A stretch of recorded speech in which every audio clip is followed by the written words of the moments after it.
Right, ఇక పలుమార్లు వాయిదా పడిన శుభాంశు శుక్ల అంతరిక్ష యాత్ర కాసేపట్లో మొదలు కాబోతోంది. కరెక్ట్ గా 12 గంటల 1 నిమిషాలకి ఫాల్కన్ 9 రాకెట్ ను నాసా ప్రయోగించనుంది. ఆక్సియం 4 లో భాగంగా 4 వ్యోమగాములు రోదసి యాత్రకు బయలుదేరబోతున్నారు. ఫ్లోరిడాలోని కెనెడీ స్పేస్ సెంటర్ నుంచి ప్రారంభమయ్యే ఈ ప్రయాణం ఈ నెల 26వ తేదీన సాయంత్రం 4:30కు ముగుస్తోంది. భారత సంతతి వ్యోమగామి శుభాంశు శుక్ల నేతృత్వంలోని బృందం అంతర్జాతీయ అంతరిక్ష కేంద్రంతో అనుసంధానమవుతోంది. ఈ నెల 29వ తేదీన అంటే మే నెల గత నెలలో 29వ తేదీన జరగాల్సిన ఈ ప్రయోగం పలు దఫాలుగా వాయిదా పడింది. ఈ 4 ఆస్ట్రోనాట్స్ 14 రోజుల పాటు అంతర్జాతీయ అంతరిక్ష కేంద్రంలో ఉంటారు. భారరహిత స్థితిలో ప్రయోగాలు నిర్వహిస్తారు. ప్రధాని మోదీతో పాటు విద్యార్థులు తదితరులతో రోదసి నుంచి మాట్లాడబోతున్నారు. ఇక భారతదేశం తరపున అంతరిక్షంలోకి వెళ్తున్న రెండో వ్యక్తిగా శుభాంశు శుక్ల చరిత్ర సృష్టించబోతున్నారు.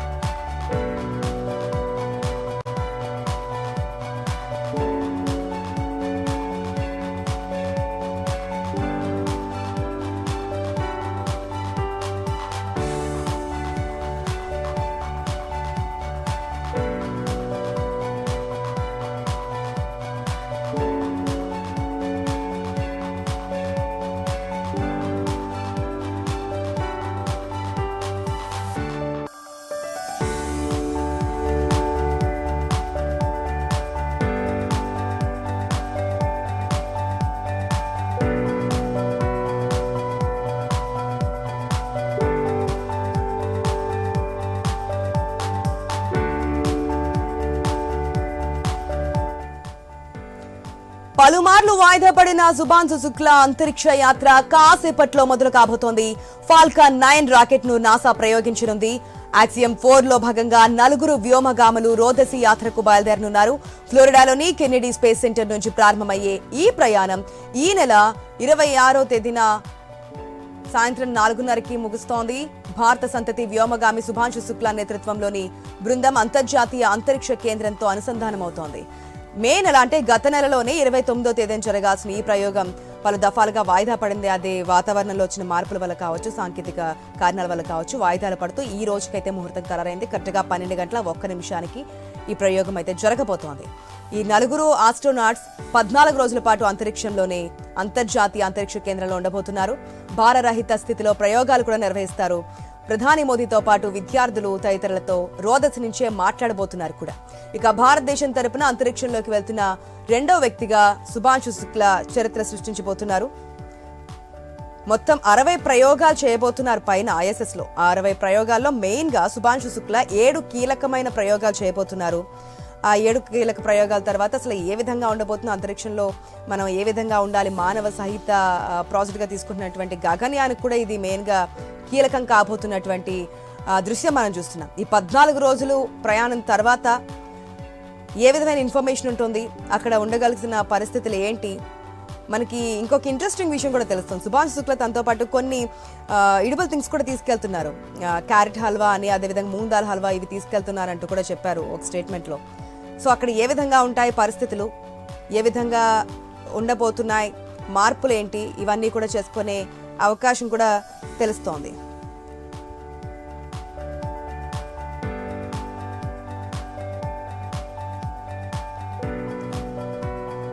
ప్రొఫెసర్ రామచంద్రయ్య గారు ఉన్నారు మనతో పాటు మాట్లాడడానికి.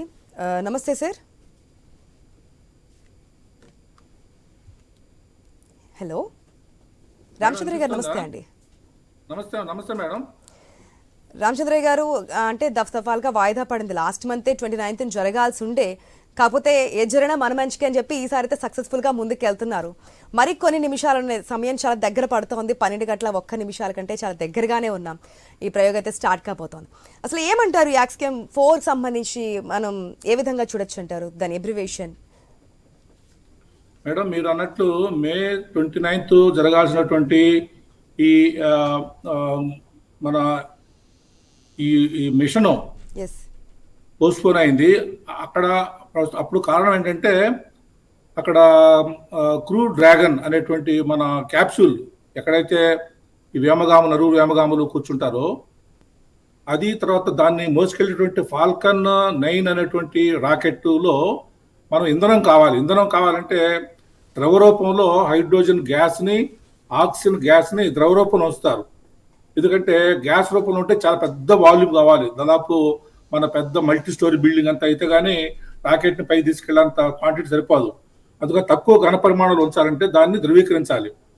అటువంటి ద్రవీకరించేటువంటి సందర్భంలో ఈ మన ఆక్సిజన్ ద్రవము కారిపోతుంది అన్నట్టు, లీక్ అవుతోంది. అందుకని దాన్ని పోస్ట్పోన్ చేశారు. పోస్ట్పోన్ చేసిన తర్వాత మళ్ళీ జూన్ 11కి దాన్ని నడుపుతామనుకున్నారు. అప్పుడు ఈ రాకెట్ మాత్రం బాగానే ఉంది, ఆక్సిజన్ లీక్ని వాళ్ళు మొత్తం అంతా కూడా క్లోజ్ చేసుకున్నారు. కానీ వీళ్ళు వెళ్లాల్సినటువంటి ఇంటర్నేషనల్ స్పేస్ స్టేషన్, మన లో ఆర్బిట్ అంటారు, ఎర్త్కి చాలా దగ్గర దూరంలో వెళ్ళేటువంటి లో ఆర్బిట్లో మూవ్ అయ్యేటువంటి ఈ ఇంటర్నేషనల్ స్పేస్ స్టేషన్లోనే మళ్ళా కొంత సమస్య వచ్చింది. అందుకని అప్పుడు ఈ మొత్తం ఈ మిషన్ మొత్తం యాక్సియం 4 అనేటువంటి మొత్తం మిషన్ మొత్తాన్ని వాళ్ళు ఇండెఫినెట్గా వాళ్ళు పోస్ట్పోన్ చేశారు. ఆ తర్వాత మళ్ళీ ఇవాళ దాన్ని లాంచ్ చేయాలని చెప్పేసి అన్నారు. అంతకుముందే మనం కూడా మాట్లాడుకున్నాము ఐ న్యూస్లో కూడా, మీరు కూడా చాలా చాలా బ్రహ్మాండంగా శ్రోతలకందరికీ ప్రేక్షకులందరూ కూడా సమాచారం బాగా అందజేశారు. అందులో నేను కూడా పాల్గొన్నాను మీ యొక్క ఆ వేదికలో. ఇప్పుడు సుభాష్ శుక్లా గారు ఇప్పుడు ఇవాళ మధ్యాహ్నం ఒక కొన్ని నిమిషాల్లోనే ఈ మిగతా ముగ్గురు వ్యోమగాములతో పాటు రాయబోతున్నారు. మన మేడం పిగ్గీ విట్సన్ వారు స్పేస్ ఎక్స్, తర్వాత నాసా వారు రిప్రజెంట్ చేస్తారు, ఆమె టీమ్ లీడర్ మొత్తం.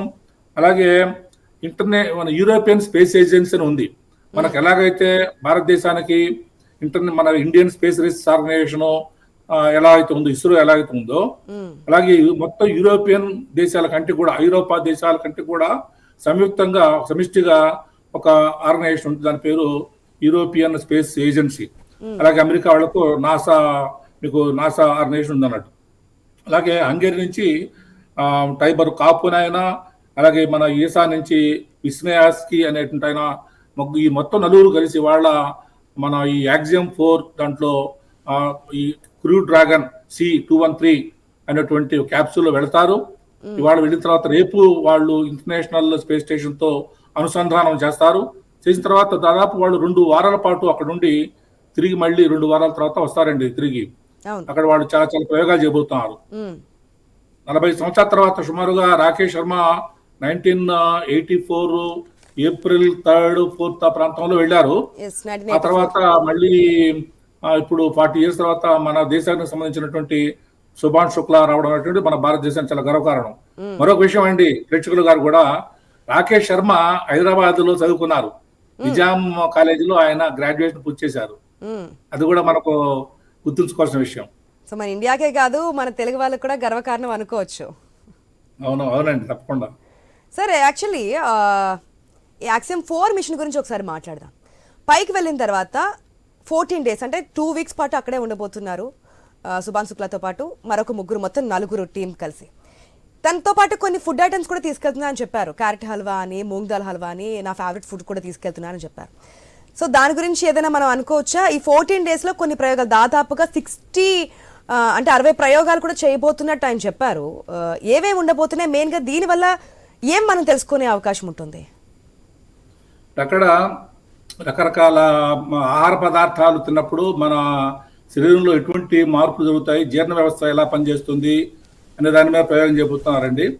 అలాగే మనకు ఆలోచన ఎలా వస్తుంది, మనకు విజ్ఞానం అనేటువంటిది ఎలా వస్తుంది అనే దాని గురించి, శూన్యంలో వెళ్ళినప్పుడు, మన భూమి మీద ఉన్నప్పుడు ఒక విషయాన్ని చదువుకున్నాం అనుకోండి, ఏదో me I news TV channel చూస్తున్నప్పుడు మొత్తం ప్రేక్షకుడుగా చూస్తున్నప్పుడు నాకు కొంత విజ్ఞానం వస్తూ ఉంటుంది. ఇదే I news channel international space station లో పెడితే అంటే అక్కడ గ్రావిటీ ఉండదు. అంటే మనం అంతా కూడా ఊపుతూ ఉంటాం, మన శరీరంలో ద్రవాలన్నీ కూడా ఒక రకమైనటువంటి మిథ్యా గురుత్వాకర్షణలో ఉంటాయి, అంటే అవి త్రిశంకు స్వర్గంలాగా ఉంటాయి. అటువంటి సందర్భంలో మెదడులో ఈ కాగ్నిషన్ అంటే విజ్ఞానాన్ని ఆకలింపు చేసుకున్నటువంటి విషయములో మార్పు ఏమైనా ఉంటుందా అనేది కూడా వాళ్ళు సైకలాజికల్ గా కాగ్నిటివ్ రీసెర్చ్ అంటారు దాన్ని, ఆ కాగ్నిటివ్ రీసెర్చ్ కూడా చేయబోతున్నారు. అలాగే సూక్ష్మ జీవులు అక్కడ ఎలా ఉంటాయి, అలాగే పంటలు మొక్కలు వేస్తే ఎలా ఎలా పండుతాయి అనేటువంటి ఎన్నో విషయాల మీద వాళ్ళు అక్కడ పరిశోధన చేయబోతున్నారండి. సో నెక్స్ట్ ఒకవేళ మనకి ఇప్పటికే భూమి మీద చాలా రష్ ఎక్కువైపోయింది ప్రజలు ఉండడానికి, కాబట్టి అందరూ కూడా అంతరిక్షంలో ఉండబోతున్నాము అని చెప్తున్నారు. సో అక్కడ ఏ విధంగా ఉండబోతున్నారు, మానవాళి ఉంటే కనుక ఎటువంటి పరిస్థితులు ఉండబోతున్నాయి అనేది ఈ 14 రోజుల టూర్లో ఒక ఇన్ఫర్మేషన్ తెలిసే ఛాన్స్ అయితే ఉంటుంది అనుకోవచ్చు. అంటే మన భారతదేశం తొందరలో గగనయాన్ అని Yes. ఇంతవరకు మీరు తెలుసు, మన చంద్రయాన్ చేశాము, తర్వాత మంగళయాన్ చేశాము, తర్వాత ఆదిత్య L1 చేశాము, అన్ని జయప్రదం అయిపోయినాయి. చంద్రయాన్ 2లో కొంత విఫలమైనా కూడా అది కొన్ని మనకు పాఠాలు నేర్పింది. ఆ పాఠాలతో చంద్రయాన్ 3ని జగద్విద్యేతంగా చాలా జగజ్జాతలాగా బ్రహ్మాండంగా మనం తీసుకెళ్లిపోయి అక్కడ ప్రజ్ఞాన్ రోవర్ని, తర్వాత అట్లా విక్రమ్ ల్యాండర్ని కూడా పెట్టాము. మీరంతా కూడా చాలా చాలా బ్రహ్మాండంగా దాన్ని చేశారు. ఆ తర్వాత ఇంతవరకు మనం చేసినటువంటి ప్రయోగాలన్నీ కూడా అంటే మానవ రహిత, అంటే అన్మాన్డ్ స్పేస్ మిషన్స్ అంటారు. క్రూ ఉండదు, అంటే విమానాల్లో ఉంటారు, హెలికాప్టర్లు ఉంటారు. టెక్నాలజీ ప్రకారం వెళ్ళారు, ఇప్పుడు మానవ సహితంగా వెళ్ళబోతున్నారు. మానవ సహితంగా ఉండబోతారు. దాని పేరు గగనయాన్. చంద్రయాన్, మంగళయాన్, ఆదిత్య లాగానే దీని పేరు గగనయాన్. అంటే గగనం అంటే మొత్తం ఆకాశము విశ్వంలోకి వెళ్ళిపోవడం అన్నట్టు. అప్పుడు గగనయాన్ లో 3 ప్రయోగాలు అన్మాన్డ్ గా ఉంటాయండి. గగనయాన్ 1, గగనయాన్ 2. తర్వాత ఈ గగనయాన్ 1, గగనయాన్ 2 కూడా అన్మాన్డ్. అది 2025 అంటే ఈ సంవత్సరంలో నవంబరు, అక్టోబరు, డిసెంబర్ ఆ ప్రాంతంలో వాళ్ళు ఆ ప్రయోగం చేయబోతారు. అంటే మనిషి పెట్టకుండా మనిషి పెట్టినట్టుగా ఊహించుకొని మనిషి ఉండడానికి ఆస్కారంగా ఏమైనా ఉన్నాయా లేదా అనేది ఆ ప్రయోగం చేస్తారండి. ఆ తర్వాత 2026లో అంటే నెక్స్ట్ ఇయర్ మళ్ళీ తుదిగా చిట్ట చివరికి అన్మాన్డ్ స్పేస్ మిషన్ గగనయాన్ 3 వస్తుందండి. ఆ తర్వాత 2027లో 2026 ఎండ్లో కానీ 2027 అనుకుంటాను నేను. అప్పుడు మన ఈ శుభాంశు శుక్లా గారు, అలాగే మన ప్రశాంత్ నాయరు, ఇంకొక ఆయన, మళ్ళీ మన భారతదేశానికి సంబంధించినటువంటి ఆ 3 వ్యోమగాములు గగనయాన్ 4లో వాళ్ళు మ్యాన్డ్ గా వెళ్ళబోతానండి. వాళ్ళు దానికి ముందు ప్రయత్నంగా వీళ్ళు మన శుభాంశు శుక్లా గారిని ఈ యాక్సియం 4లో నాసా వాళ్ళు తీసుకెళ్తారు. అంటే ఒక రకంగా చెప్పాలంటే శుభాంశు శుక్లా గారి ఈ ప్రయోగము ఇక్కడ విజయవంతమైనట్టయితే రేపు గగనయాన్ 4, గగనయాన్ 5 కూడా విజయవంతం అవుతాయి. ఆ తర్వాత ఏమైనా మానవ సహిత చంద్రోపరితలం మీద కూడా మా భారతదేశం వెళ్ళి, భారతీయులు వెళ్ళి అక్కడ మన త్రివర్ణ పతాకాన్ని కూడా విజయవంతంగా నాటేటువంటి అవకాశం ఉంది. ఆ మాట చెప్తూ ఉంటే ఎంతో గర్వంగా అనిపిస్తుంది సార్. అంటే మన భారత జెండా అక్కడ ఎగరబోతుంది అనే మాటే ఒక రకమైన గర్వం, ఒక రకమైన ఆనందం కనిపిస్తోంది. మన స్క్రీన్ లో విండోలో కూడా చూస్తున్నామండి. ఏదైతే అక్కడ సంబంధించినటువంటి విషయాలు, కౌంట్ డౌన్ సంబంధించినటువంటి దృశ్యాలు కూడా మనం క్లియర్ కట్ గా స్క్రీన్ లో కూడా చూపించే ప్రయత్నం చేస్తున్నాము. యాక్సియం 4 మిషన్ కి సంబంధించి ఏ విధంగా స్టార్ట్ అవుతున్నారు వ్యోమగాములు, అక్కడ ఎటువంటి ప్రికాషన్స్ తీసుకుంటున్నారు, వాళ్ళు ఏ విధంగా ఆనందం వ్యక్తం చేస్తున్నారు, ఎంత హ్యాపీగా ఈ జర్నీ స్టార్ట్ చేస్తున్నారనే దృశ్యాలు కూడా మనం క్లియర్ కట్ గా ఐ న్యూస్ స్క్రీన్ లో అయితే చూపించే ప్రయత్నం చేస్తున్నాం. చూస్తున్నారు కూడా కౌంట్ డౌన్ స్టార్ట్ అయింది. ఎగ్జాక్ట్ 12:01కి 12 గంటల 1 నిమిషానికైతే ఈ ప్రయోగం స్టార్ట్ కాబోతుంది. యాక్సియం 4 సంబంధించి 4 వ్యోమగాములు సిద్ధంగా ఉన్నారు. కౌంట్ డౌన్ కూడా స్టార్ట్ అయింది. సో మరికొద్ది నిమిషాలను వెళ్ళబోతున్నారు. అందరూ కూడా హ్యాపీగా ఈ 14 రోజుల ప్రయోగాన్ని సక్సెస్ఫుల్ చేయడానికి అయితే ముందుకెళ్తున్నటువంటి సిచ్యువేషన్. ఎస్, అదేవిధంగా సార్ మనం చూస్తున్నాం దీనివల్ల మనకి గగనయానికి సంబంధించి చాలా ఇన్ఫర్మేషన్ బేస్ చేసుకునే అవకాశం కూడా కనిపిస్తోంది. అట్ ద సేమ్ టైం ఇంకా ఈ ప్రయోగాలకు సంబంధించి ఇంకా ఏదైనా క్లారిటీ వచ్చే అవకాశం ఉంటుందా? ఈ 14 రోజుల గడువులో మనకి భూమి మీద ఉన్న పరిస్థితులకి, అంతరిక్షంలో ఉన్న పరిస్థితులకి చాలా భిన్నంగా ఉంటుంది కదా. ఈ 14 days అనేది సరిపోతుంది? అంటే 14 days అంటే ఇప్పుడు ఫర్ ఎగ్జాంపుల్ రాకేష్ శర్మ గారు వెళ్ళినప్పుడు అక్కడ ఆయన సోయూజ్ T11 అనే దాంట్లో వెళ్ళారండి. ఆయన కేవలం 1 week ఉన్నారు అక్కడ. సెల్యూట్ అని అప్పుడు రష్యా, మనకు తెలుసు కదా, యునైటెడ్ సోవియట్ సోషలిస్ట్ రిపబ్లిక్ అని వాళ్ళు ఎక్కువ స్పుత్నిక్ అని, అలాగే సోయూజ్ అని అటువంటి వాడేవాళ్ళు. మనం ఎట్లాగైతే మనం ఈ చంద్రయాన్ అటుంటాం ఆ మిషన్లో, ఆయన ఉండింది కేవలం 7 days. ఇప్పుడు 14 days. అంత దూరం ఎందుకండి. సునీత విలియమ్స్ గారు మొన్న వెళ్ళి కొంచెం అప్రయత్నంగా అక్కడ ఎక్కువ కాలం ఉండాల్సి వచ్చింది కదా. ఆమె కూడా ఈ ఇంటర్నేషనల్ మన స్పేస్ స్టేషన్లో ఆమె ఉండాల్సినటువంటి అవసరం కేవలం 25 days. కానీ కొన్ని సాంకేతికపరమైనటువంటి సమస్యలు రావడం వల్ల వాళ్ళు తిరిగి తీసుకొచ్చేటువంటి ఒక వెహికల్ ఉంటుంది కదా, రిటర్నింగ్ వెహికల్. దాంట్లో కొంత సాంకేతికపరమైన సమస్యలు ఉండడం వల్ల ఎందుకైనా మంచిది రిస్క్ తీసుకోవడం ఎందుకని చెప్పేసి వాళ్ళు అక్కడే ఉంచారు. కాబట్టి ఇంటర్నేషనల్ స్పేస్ స్టేషన్లో అదే పనిగా నెలల తరబడి సంవత్సరాల తరబడి ఉండరండి, వాళ్ళు షిఫ్ట్లో వస్తుంటారు. మీకు ఇంటర్నేషనల్ స్పేస్ స్టేషన్స్ అనేటువంటి ఎప్పుడో పెట్టారు, దాదాపు 20-30 సంవత్సరాల నుంచి నడుస్తుంది. అది రకరకాల ప్రయోగాలు చేస్తూ ఉంటుంటారు. చేసేవాళ్ళు ఒకే టీం ఉండదు, ఒక టీం వెళ్ళి కొన్ని ప్రయోగాలు చేస్తుంది. కొన్ని ప్రయోగాలు చేసిన తర్వాత దాని యొక్క డేటాని తర్వాత వచ్చేటువంటి టీంకి అప్పచెప్తారు. వాళ్ళు మళ్ళా ప్రయోగాన్ని కొనసాగిస్తారు, మళ్ళీ ఇంకో టీం వస్తుంది. ఇలా షిఫ్ట్ వారీగా ఈ ప్రయోగాలు చేస్తుంటారండి. కాబట్టి మన శుభాన్ శుక్లా గారు 14 days కొన్ని అవర్స్ ఉండడం తప్పేం కాదు. ఆ 14 రోజుల్లో కావాల్సినటువంటి అన్ని పరికరాలు, ప్రయోగాలు, దానికి సంబంధించినటువంటి విధి విధానాలన్నీ కూడా వాళ్ళు తయారు చేసుకుని వెళ్తారు. కాబట్టి అక్కడ పోతానే డైరెక్ట్ గా లాంచ్ చేసుకోవడమే ఆ ప్రయోగాలకి. 2035లో మనం కూడా ఓన్ గా ఒక స్పేస్ సెంటర్ ఉండాలి అని చెప్పి ఇస్రో ముందుకెళ్తుందో దానికి కూడా ఇది ఒక ముందడుగు అనుకోవచ్చా సార్? తప్పకుండా. అంటే స్పేస్ స్టేషన్ పెట్టడం అనేది పెద్ద కష్టంతో కూడుకున్న విషయం, వ్యయము, తర్వాత కృషి కూడా చాలా చాలా అవసరం. ఎందుకంటే స్పేస్ స్టేషన్ అంటే almost like multi story building అండి. మీకు అన్నీ ఉండాలి, అందులో అన్ని పడుకోవడానికి ఉండాలి, ప్రయోగాలు చేసుకోవడానికి ల్యాబ్ ఉండాలి, తర్వాత కృత్రిమ గ్రావిటీ తీసుకొచ్చేటువంటి ఒకటి ఉండాలి. ఇన్ని రోజులు సరిపడా అక్కడ వాయువు, ముఖ్యంగా ఆక్సిజన్ నిల్వలు ఉండాలి. తర్వాత ఎయిర్ కండిషనింగ్ చేయాలి. తర్వాత తిరుగుతూ ఉంటుంది కాబట్టి దానికి సంబంధించినటువంటి ఈ మన సమాచార పంపిణీ, సమాచార రవాణా, ఎక్స్చేంజ్ ఆఫ్ ఇన్ఫర్మేషన్, కమ్యూనికేషన్స్ చేసుకోవాలి. అది నిలకడగా ఉండడానికి లేదు. అంటే అది భూమి తిరిగేటువంటి క్రమంలో అది జియో స్టేషనరీ ఆర్బిట్ అంటారు, తిరుగుతున్నా కూడా తనంతానుగా కొంత దాన్ని ఏమిటంటే ఎస్కేపింగ్ వెలాసిటీ అంటారు. ఆ ఎస్కేపింగ్ వెలాసిటీ ప్రకారంగా ఉండాల్సిందే. అంటే అంత కాలం పాటు, కొన్ని సంవత్సరాల పాటు ఒక ఒక ఒక కట్టడం, ఒక వ్యవస్థ, ఒక లోహపూరితమైన, ప్లాస్టిక్ పూరితమైన, మిగతా ఎలక్ట్రానిక్ సంచయం, ఎలక్ట్రానిక్ కాంప్లెక్సిటీ ఉన్నటువంటి అంతా కూడా అక్కడ నిలకడగా ఉండాలంటే అది అంత సులభతరమైన విషయం కాదు. కానీ భారతదేశానికి ఉన్నటువంటి ఈ యొక్క సామర్థ్యం తక్కువ కూడా కాదు. ఎందుకంటే మనం దాదాపు ఎప్పుడండి కొన్ని దాదాపు 60 సంవత్సరాల పాటుగా ఇస్రో భారతదేశానికి ఎంతో ఖ్యాతి తీసుకొస్తూ ఉంది. కాబట్టి మన నేర్పరితనానికి, తర్వాత ప్రిపేర్డ్నెస్ అంటారు, మనకున్నటువంటి సమర్థతకి, సాధికారతకి తక్కువేం కాదు. కాకపోతే వ్యయంతో కూడుకున్న విషయం. చాలా దాదాపు కొన్ని వేల కోట్ల రూపాయలు దానికి ప్రత్యేకంగా కేటాయించాల్సి వస్తుంది స్పేస్ స్టేషన్ నిర్మించాలంటే. చిన్న చిన్న శాటిలైట్ లాగా కాదండి, మన ఏదో కమ్యూనికేషన్ శాటిలైట్ లాగా మన ఇంటర్నెట్ సేవలు, తర్వాత అట్లాగే మన ఈమెయిల్ సేవలు, టీవీ ఛానల్ లాగా ఉండేటువంటి చిన్న చిన్న సోలార్ ప్యానల్తో నడిచేటువంటిది మాత్రం కాదు. చాలా పెద్ద బిల్డింగ్ లాగా ఉంటుంది. ఎస్ మనతో పాటు రఘునందన్ గారు కూడా జాయిన్ అయ్యారండి, ప్లానిటరీ సొసైటీ ఆఫ్ ఇండియా దగ్గర నుంచి. నమస్తే sir, welcome to the show.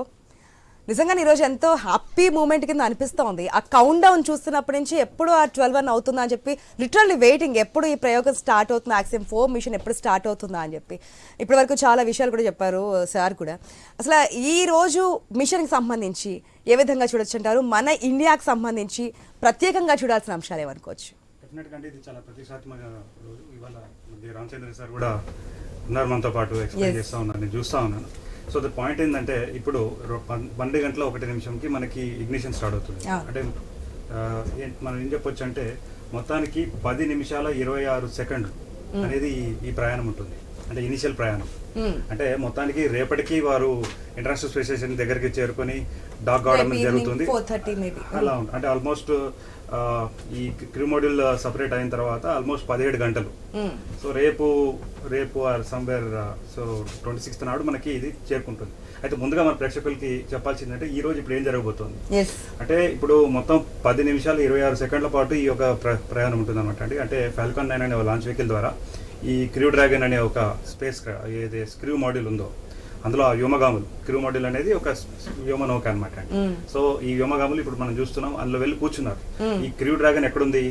Falcon 9 అనే ఒక వాహక నౌక, అంటే ఎట్లయితే మనకి పిఎస్ఎల్వి జిఎస్ఎల్వి ఉంటుందో ప్రస్తుతం మన భారతదేశం గగన్యానికి LVM-3 అని HRLM-3 అని తయారు చేసుకుంది అన్నమాట, హ్యూమన్ రేటెడ్ థింగ్. అయితే దానికన్నా ముందు నుంచే వీళ్ళు డ్రాగన్ ఎప్పటి నుంచో పంపిస్తూ ఉన్నారు ఫాల్కాన్ ద్వారా. సో ఇప్పుడు చాలా క్రూషియల్ థింగ్ ఏంటంటే 12 గంటల 1 నిమిషంకే అయిపోతుందని చెప్పలేము, స్టార్ట్ అవుతుంది కాదు.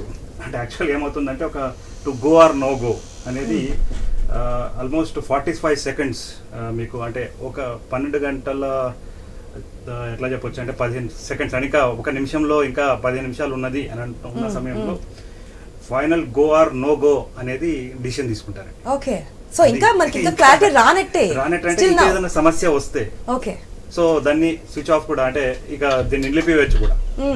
It's not like exactly like 12 గంటల 1 నిమిషం కదా, అంటే ఇప్పటికే దానికి చేయాల్సిన కార్యక్రమాలు అన్ని జరిగిపోయినాయి. సో ఆస్ట్రోనాట్స్ వెళ్ళారు, కూర్చున్నారు, అంతా ఉంది. Final go or no go so before 45 seconds ముందైతే క్లారిటీ వస్తుంది. మేబీ ఇలా చెప్పొచ్చు అంటే 12 గంటల 1 నిమిషం అనుకున్నారు కదా, ఆ 12 గంటల 1 నిమిషానికి 45 సెకండ్ల ముందు 12 గంటల 15 సెకండ్లకి ఇంకా 15 సెకండ్స్ మనకి ఉంది అని అన్న సమయంలో వాళ్ళు నిర్ణయం తీసుకుంటారు, ఆ గో ఉంటేనే ఇది వెళ్తుంది. ఓకే, సో ఇది మనకి ఏమర్థం అవుతుందంటే అండి, మనము మానవరహిత మిషన్స్ ఎన్నో పంపించాం, మన భారతదేశం కూడా పంపించింది, విశ్వవ్యాప్తంగా అందరూ పంపించారు. కానీ మానవ సహిత మిషన్స్ అనేది చాలా క్లిష్టకరమైనవి ఉంటాయి, చాలా జాగ్రత్తలు తీసుకోవడం ఉంటుంది, ఎందుకంటే అందులో మనుషుల జీవితంతో కూడిన వ్యవహారం. సో ఈ రోజు మొత్తానికి 4 వ్యోమగాములు ఉన్నారు. 4 వ్యోమగాముల్లో మనం చూస్తున్నాం US కి సంబంధించిన ఆవిడ, she a senior most commander గా ఉన్నారు. వారికి పైలట్ గా మన ఈ యొక్క శుభాంశు శుక్లా ఉన్నారు. సో ఇదేంటంటే ఆల్మోస్ట్ అంటే కమాండర్ తర్వాత నెక్స్ట్ ఆ కార్యకలాపాలు ఏవైతే ఉంటాయో, అంటే భూమి నుంచి లాంచ్ అయ్యే టైంలో అంతరిక్షం వెళ్తున్న సమయం కానివ్వండి, అంతరిక్షంలో వెళ్ళే సమయంలో ఏవైతే వేరే స్టేజెస్ ఉన్నాయో ఆ స్టేజెస్ అన్ని కూడా వారికి తోడ్పాటుగా ఉంటారు. ఒకవేళ ఇన్ కేస్ ఏదన్నా ఈ కమాండర్కి ఏమైనా అయినా కూడా హీ విల్ రిప్లేస్ హర్.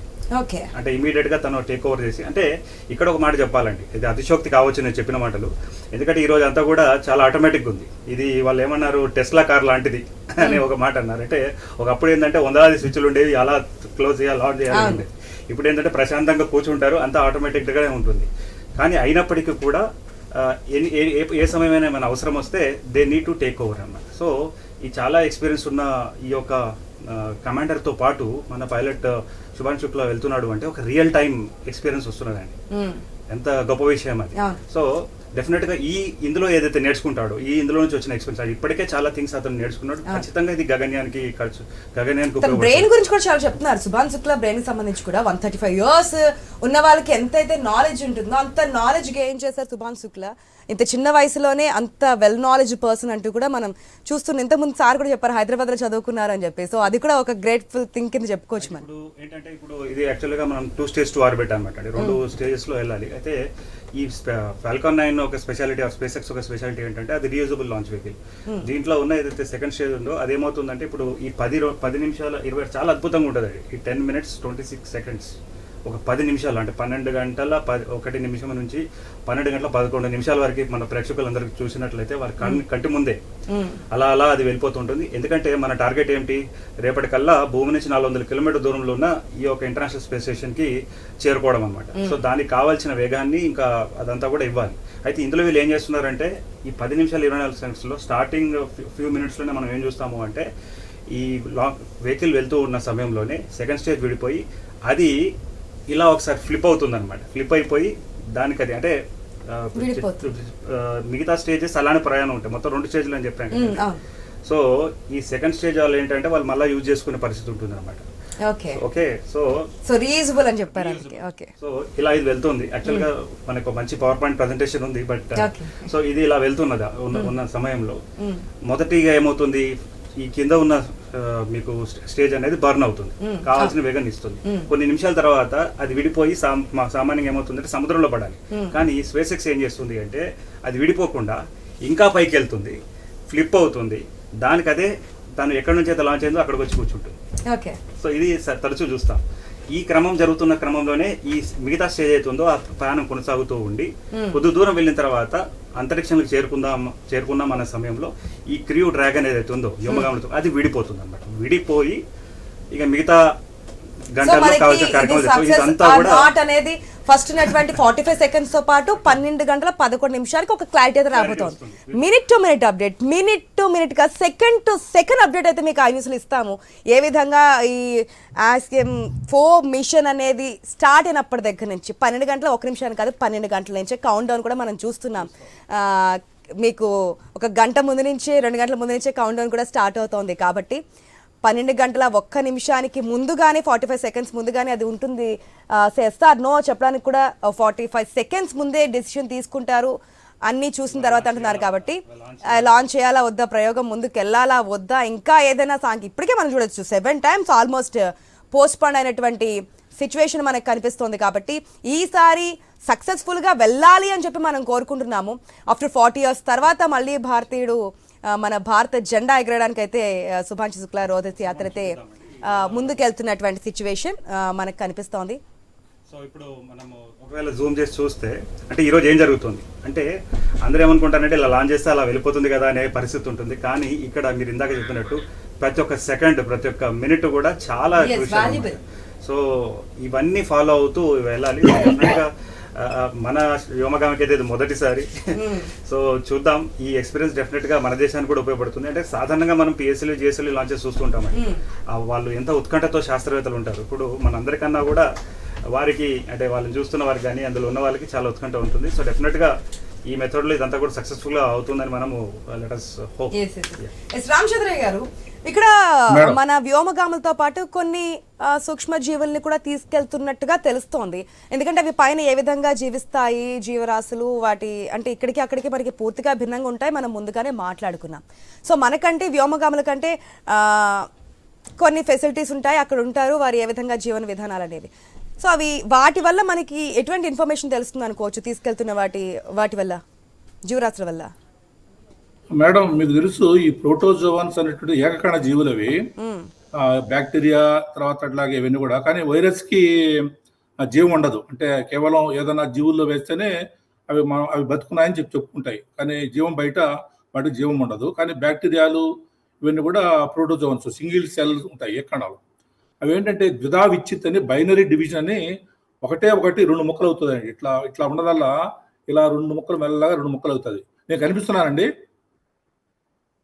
నేను కనిపిస్తున్నానా? am I visible? ఓకే. ఇలా ముద్దగా ఉండేటువంటి ఒకే కణము 2 ముద్దలా విడిపోద్దండి. మళ్ళా ఇంకొకటి ఇది మళ్ళీ 2 విడిపోతాయండి. అట్లా 1 2 2 4 4 8 8 16గా ఒక నిమిషంలో దాదాపు కొన్ని వేల సంఖ్యలకి అవి వస్తుంటాయండి. మామూలుగా దానికి కావాల్సినటువంటి మంచి ద్రావణము, అన్ని పోషక పదార్థాలు, లవణీయత, pH ఇవన్నీ ఉన్నట్టయితే ఈ బైనరీ డివిజన్ అనేది చాలా తొందరగా జరుగుతుంది. ఎలాగే మనం కూడా మన తల్లి గర్భం దాచిన వెంటనే మనం కూడా ఇటువంటి బైనరీ డివిజన్ జరిగే ఒక పిండ రూపంలోకి వచ్చిన తర్వాతనే అవయవాలు ఏర్పడ్డాయండి. అదంతా వేరే విషయం. ఈ ప్రక్రియ, ఈ సోకాల్డ్ సెల్ మల్టిప్లికేషన్, ఈ కణ బహు విభజన అనేటువంటిది భూమిపైన ఎలా ఉంది, శూన్యంలో అంటే ఏమాత్రము గ్రావిటేషనల్ ఫోర్స్ లేకుండా, గురుత్వాకర్షణ శక్తి లేకుండా ఉండేటువంటి ఒక క్షేత్రంలో, ఒక అక్షేత్రం అంటే పవర్ ఫోర్స్ లేనటువంటి ఒక క్షేత్రంలో ఇటువంటి ద్రావణాలని ఉంచినట్టయితే, ఇటువంటి బ్యాక్టీరియా ఉంచినట్టయితే అవి తమను తాముగా విచ్చిత్తి మల్టిప్లికేషన్ జరగలుగుతాయా లేదా, జరిగితే ఎంత వేగంగా జరుగుతాయి అనేది చాలా చాలా మంచి విషయం.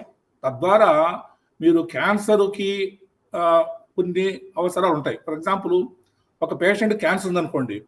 క్యాన్సర్ అంటే ఏంటి? మనకు అవాంఛనీయమైనటువంటి కణాలు పదే విభజన జరుగుతుంటే అవి మనకు పనికిరావన్నట్టు. అటువంటి వ్యక్తికి ఏదైనా సరే మన ఇంటర్నేషనల్ స్పేస్ స్టేషన్లో ఏవైతే కండిషన్స్ ఉన్నాయో ఆ కండిషన్స్ ని మనం ల్యాబొరేటరీలో కలగజేసినట్టయితే ఆయన యొక్క సెల్స్ కూడా గ్రో కావు. కాబట్టి క్యాన్సర్ నివారణకు ఆస్కారం ఉంటుంది. ఇలా ఈ బయోటెక్నాలజికల్ ఎక్స్పెక్టేషన్స్, అప్లికేషన్స్ రావడానికి ఆస్కారం ఉందండి తద్వారా. సో ఈ 10 నిమిషాల్లో ఏం జరగబోతుంది అనుకోవచ్చు రామచంద్ర గారు? అంటే ఇంతకుముందు చెప్పారు సార్ రఘునందన్ గారు కూడా చాలా క్రూషియల్ అని చెప్పి ఇంకొక హాట్ కామెంట్ కూడా చేశారు. ఆ 45 సెకండ్స్ ముందు అయితే ఎస్ఆర్ నో అనే స్టేట్మెంట్ కూడా పాస్ చేయొచ్చు. ఏం జరగబోతుంది అనేది. ఇంకా 2 minutes మాత్రమే టైం ఉంది. 57 ఆల్మోస్ట్ 58 అవుతుంది. మనకి సమయం చూస్తే 2 minutes 30 seconds అంత సమయం ఉంది. చాలా దగ్గరగా అయితే ఉన్నాము. అంటే స్టార్ట్ అయ్యి 45 సెకండ్స్ గురించి, స్టార్ట్ అయిన 10 మినిట్స్ గురించి ఏ విధంగా ఉండబోతుంది అనుకోవచ్చు? మేడం కౌంట్ డౌన్ అంటేనే అర్థం అది. కౌంట్ డౌన్ అంటేనే ఏంటంటే అన్ని కూడా ఒకటి మీరు నెంబర్ తగ్గుతూ వస్తుంది కదండి, 50, 49, 48, 47 తగ్గుతూ వస్తుంది కదా. దాని అర్థం ఏంటి? ఈ టైంలో ఖాళీ కూర్చోరు వాళ్ళు. ప్రతి ఒక్క ఎన్నో ప్రక్రియలు ఉంటాయి, ఎన్నో రకాలైనటువంటి సాంకేతిక పరమైనటువంటి మాడ్యూల్స్. ఒక స్టెప్, ఇంకో స్టెప్, గాలి బాగుందా, టెంపరేచర్ బాగుందా, లీకేజ్ ఏమైనా ఉన్నాయా, లాంచింగ్ బాగుందా, ఇగ్నిషన్ బాగుందా, తర్వాత మళ్ళీ సెకండ్, ఇంతకుముందు రఘునందన్ గారు చెప్పినట్టుగా ఈ ఫస్ట్ 1 మినిట్ లోపలనే ఈ ఫస్ట్ రాకెట్ డిస్లొకేట్ అయిపోయి సముద్రంలో పడిపోతుంది. లేకపోతే మనకు తిరిగి దాన్ని వాడుకోవచ్చు. మన స్పేస్ ఎక్స్ వాళ్ళ యొక్క ప్రయోగం కాబట్టి లంబంగా వెళుతుంది. లిఫ్ట్ లో, మల్టీ స్టోరీ బిల్డింగ్ లో లిఫ్ట్ లో వెళ్ళినట్టుగా వెళుతుంది. ఆ తర్వాత మన పై నుండి వెళ్ళిపోయి ఇది మళ్ళీ తిరిగి కావాలంటే రావచ్చు, లేదా రెండో స్టేజ్ కావచ్చు, వేరే విషయం. అది నాకు సమాచారం పూర్తిగా లేదు. కానీ ఇక్కడ మనం అర్థం చేసుకోవాల్సింది ఏంటంటే ఈ కౌంట్ డౌన్ అంటే మీనింగే అదండి. అన్ని ప్రక్రియలు సజావుగా ఉన్నాయా లేదా అని 1 by 1 చెక్ చేసుకుంటూ ఉంటారండి. ఒక చెక్ లిస్ట్ లాగా ఉంటుంది. మనం ఎలాగైతే ఏదైనా ప్రయాణంకి వెళ్ళేటప్పుడు అన్ని ఉన్నాయా, దివ్యన్ ఉన్నాయా లేదా, టూత్ పేస్ట్ ఉందా లేదా, అన్ని ఉన్నాయా రాసుకుంటాం కదండి. అలా చెక్ లిస్ట్ లాగా వాళ్ళు చేసుకుంటూ చివరికి 0 వచ్చేటప్పటికి అన్ని అయిపోతాయి. ఆ 0 వచ్చేటప్పటికి ఎవరు కూడా సందేహం వెలిబుచ్చకపోతే, ఎవరు కూడా దాన్ని అవరోధాన్ని వెలిబుచ్చకపోతే ఆ launch will take place automatically. మన తర్వాత మన చేతులు ఉండదు. అందుకనే దీన్ని ఏంటంటే T-5, T-4, T-3, T-2, 2-1 అంటే టీ అంటే రావడానికి ఏవైతే సమయం ఉందో జస్ట్ 30 సెకండ్స్ మోర్. అందరూ కూడా లిటరల్లీ వెయిట్ చేస్తున్నారు ఏ విధంగా ఉండబోతుంది 30 సెకండ్స్. తర్వాత ఒకసారి లాంచ్ అయిన తర్వాత T+1, T+2 మళ్ళీ నెంబర్ పెరుగుతూ వస్తాయి. లాంచింగ్ ముందర నెంబర్ తగ్గుతూ వస్తాయి, లాంచ్ తర్వాత నెంబర్ పెరుగుతూ వస్తుంది. అవును, లాంచింగ్ తర్వాత ఇంకా ఆల్మోస్ట్ స్టార్ట్ అయింది కాబట్టి మళ్ళీ 0 నుంచి 1 వీక్ వరకు కౌంటింగ్ అట్లా స్టార్ట్ అవుతోంది. మనకి జస్ట్ 10 సెకండ్స్ మోర్ అంటే దాదాపుగా మనం అనుకున్న టైంకి చాలా దగ్గరకు వచ్చాము. ఎస్ అనుకోవచ్చు రఘునందన్ గారు, ఇట్స్ టేక్ డెసిషన్ గో అని. 15 సెకండ్స్కి వాళ్ళు డిసిషన్ తీసుకోవాలి. సో ఇప్పుడు మనం చూస్తున్నాం డెఫినెట్గా ఇది గో హెడ్ అనే లాగానే మనకు కనబడుతుందండి. So let us see what happens. అంటే మరి చాలా ఉత్కంఠత ఉంటుంది. 12 అయింది, ఆల్మోస్ట్ ఇంకో 1 మినిట్ వరకు మనకు టైం అయితే కనిపిస్తుంది లిటరల్లీ. సో 1 మినిట్ కాబట్టి మనకి మీరు ఇంకా 45 సెకండ్స్ బిలో, అంటే 45 నిమిషాల ముందే చెప్పారు కాబట్టి 15 సెకండ్స్ మాత్రమే. 12 గంటల 15 సెకండ్స్కి ఈ మిషన్ ఇవాళ లాంచ్ కావాలా లేదా అనేది చూస్తారండి. ఒకవేళ పోస్ట్ పోన్ అవుతే కనుక రేపు చేస్తారు. అది కూడా ఆల్టర్నేట్ విండో పెట్టుకున్నారు, డేట్ టైం అని. ఇంకోటి అన్ని అనుకున్నట్టుగా జరిగినట్లయితే రేపు సుమారుగా 4 గంటల 30 నిమిషాలకి ఈ యొక్క క్రూ డ్రాగన్ అనేది ఇంటర్నేషనల్ స్పేస్ స్టేషన్కి డాక్ కావడము, ఇందులో ఉన్న వ్యోమగాములు అనేది వెళ్ళడం జరుగుతుంది. అంటే సుమారుగా ఒక 17 గంటల తర్వాత, ఇప్పటి నుంచి ఈ యొక్క ప్రయాణం మొదలైన తర్వాత ఒక 17 గంటల పాటు ఈ ప్రస్థానం కొనసాగుతూనే ఉంటుంది. అండ్ అన్ని అనుకున్నట్టు జరిగితే రేపు మన భారత కాలమాన ప్రకారంగా మనం 4 గంటల నుంచే వెయిట్ చేయాలి. అందుకే ప్రాపర్ గా డాక్ అవుతుందా లేదా అని చూడడానికి. సో అక్కడి నుంచే మనకి ఇంటరాక్ట్ అయ్యే ఛాన్సెస్ కూడా ఉన్నాయి అంటున్నారు. అవునండి, అలా అయిన తర్వాత అంటే సుమారుగా 14 రోజులు అని చెప్తున్నారు, కానీ అది 21 డేస్ కూడా వెళ్ళొచ్చు. అంటే దాని అవకాశం ఉంటుంది. ఎందుకంటే దానికి సంబంధించినటువంటి ఫెసిలిటీస్ అది ప్రిపరేషన్ ఉన్నదండి, అన్ని కూడా ఉంది. అంత ప్రిపరేషన్ ఉంది. అంటే 14 నుంచి 21 రోజుల ఒక టైం లైన్ పెట్టుకున్నారు. ఎందుకంటే అది మళ్ళీ వాళ్ళు తిరిగి రావాలంటే దానికి కావాల్సిన ఇది ఉంటుంది కదా. So let us see.